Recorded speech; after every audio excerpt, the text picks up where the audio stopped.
En 2005, pour la première fois, les 18 districts de France se sont unis pour réaliser la première opération nationale de communication. Le mardi 8 mars 2005, plus de 70 000 personnes, dont une majorité de non-rotariens, bénéficient d'une présentation privilégiée des actions du Rotary, reçoivent un dossier d'information détaillé sur le Rotary et sur la Fédération de recherche sur le cerveau, Alzheimer, Parkinson, sclérose en plaques, sclérose bilatérale et épilepsie. Permettent de réunir 720 000 € de bénéfices nets, intégralement et directement affectés à des programmes de recherche sélectionnés avec le comité scientifique de la Fédération de la recherche sur le cerveau. Cet événement a été rapporté par plus de 220 articles de presse nationale, régionale et locale. Les radios et les télévisions ont également relayé l'information. 3 projets de recherche ont retenu notre attention. Une banque de tissus neurologiques à l'hôpital La Pitié-Salpêtrière à Paris, un microscope biphotonique à l'Institut neurologique de la Méditerranée à Marseille et un robot à Montpellier.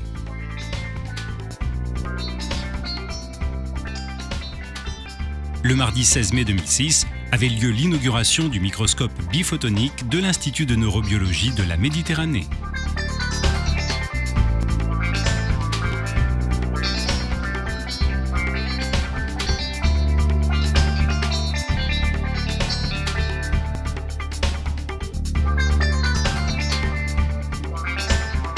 Le professeur Ben-Ari présente son institut aux Rotariens, aux membres de la Fédération de la recherche pour le cerveau et aux journalistes présents. L'Institut accueille 80 chercheurs, des start-up pour éviter la fuite de nos chercheurs à l'étranger et même des élèves de première pour les initier à la recherche et peut-être susciter des vocations. Les élèves arrivent en classe entière et ils observent tous la même chose, une observation biologique, où ils ont un cahier des charges. Aujourd'hui, ils avaient un cahier des charges.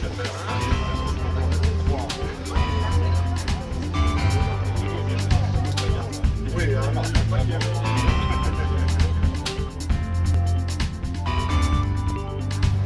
là, en fait, c'est 2 photons du double de la longueur d'onde. Donc c'est 2 fois l'énergie de moitié qui excite la molécule. C'est d'accord. D'accord, très bien. Donc d'où l'utilité de ce mode d'excitation qui permet de voir les trucs.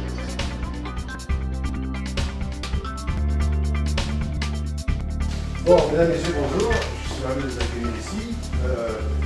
On va essayer de faire, trois quarts d'heure qui viennent, un petit résumé de ce qui se fait, de nos projets.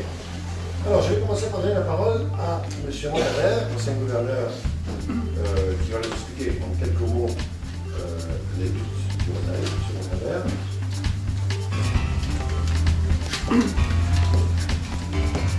Bonjour à tous. L'ancien gouverneur, Jacques Montabert, présente le but du Rotary et comment cette action s'inscrit dans la volonté des Rotariens de faire un monde meilleur pour tous.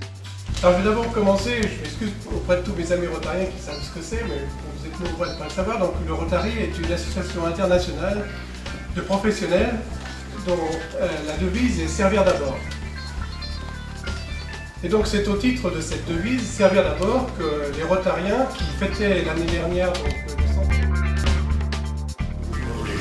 parce que le cerveau, c'est quand même un petit peu notre identité. C'est quelque chose qui fait l'identité de l'humanité au sein de tous les autres animaux qui nous entourent. Donc nous aurons, au fur et à mesure que nous allons vieillir, de plus en plus de personnes qui seront désorientées et dépendantes. Le gouverneur élu, Georges Hardy, parlant au nom de l'Association pour l'Action nationale, indique notre intention de renouveler une telle action en 2006.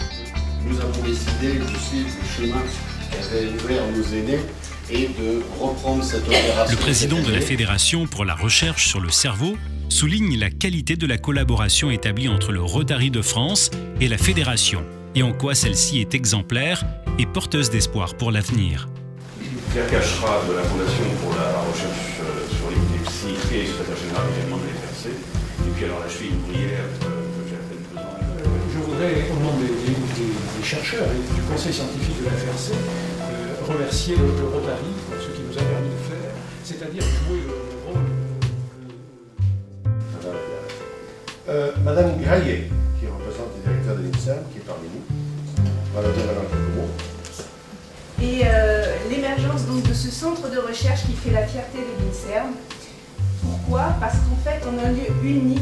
Il rassemble les missions et représente les missions de l'INSERM, à savoir pratiquer une recherche d'excellence, également transférer les savoirs acquis. J'ai toujours été intéressé par la recherche théâtrale, qu'elle soit cinématographique, sculpturale, en tout cas, tous les domaines, disons, artistiques, et je pense que la science, je l'aborde de cette manière-là. C'est-à-dire que c'est un état d'esprit que je voudrais défendre, et je crois qu'aujourd'hui, dans ce centre de recherche aussi... En quelques mots simples mais sincères, le professeur remercie les Rotariens de France pour leur implication dans ce grand projet, puis, d'une manière beaucoup plus savante, il explique la finalité de la recherche engagée et en quoi cet appareil dénommé le Rotarien va permettre de mieux connaître le fonctionnement de nos petites cellules grises. Il souligne au passage que cet appareil est actuellement le plus performant au monde.